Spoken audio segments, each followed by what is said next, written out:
So I have a question for you. Okay. Should Christians be involved in the arts, in media, and entertainment? These are worlds that are increasingly immoral.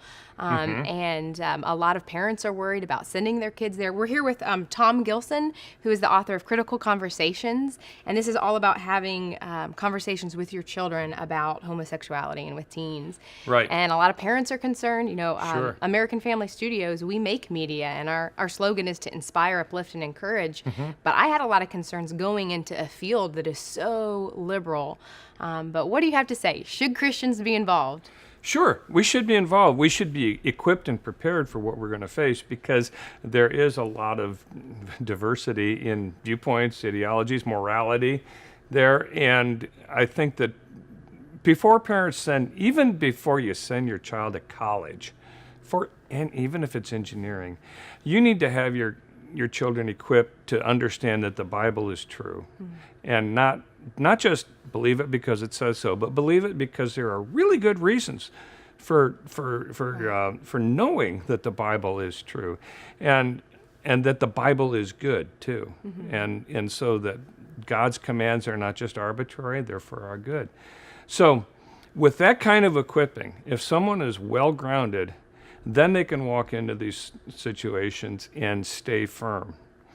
They should be a part of a fellowship of other Christians probably who are helping them stay firm because it's challenging even if you know. And you need to have mutual support. You need to have prayer. But should you be there? Yes, because that's where hearts get changed, is in the media.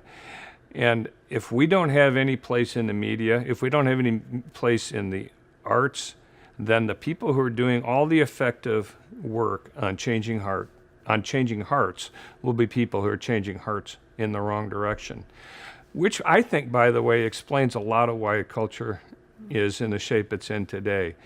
The other side, people who have different views than we have, and I think wrong views on sexuality, morality, and so on, are really, really good storytellers. They're really competent in the arts. Their stories have won, even though their ideas don't make good sense. We've got to be in there telling stories along with them. That's good. And a call to excellence. As a as a writer, I think, we have access to the God of the universe, He is the creator. Yeah. We have access to Him. We should be making the best stories, the best quality. We should be. And we don't have to make it all cut and dried. Unfortunately, we've got a practice in Christianity of the sermon, which always wraps things up with a bow at the end of 30 minutes. It's perfect. And that's fine because that's sermons, but all of art and all of life isn't like that. And we can be challenging people to examine, to think, to consider, and maybe even leave questions unanswered sometimes because Jesus did. And if He did, then it's probably okay. Of course it is. And good art is like that. It needs to challenge the heart. It needs to draw the heart in. Eventually, point toward the answers, but you don't have to make it a preachy kind of a thing. It should just be really well written and human. That's fantastic advice. Well, we're so glad to have you. We have a Cultural Institute coming up with Mr. Tom Gilson that you can look forward to. So keep following for more information from American Family Studios.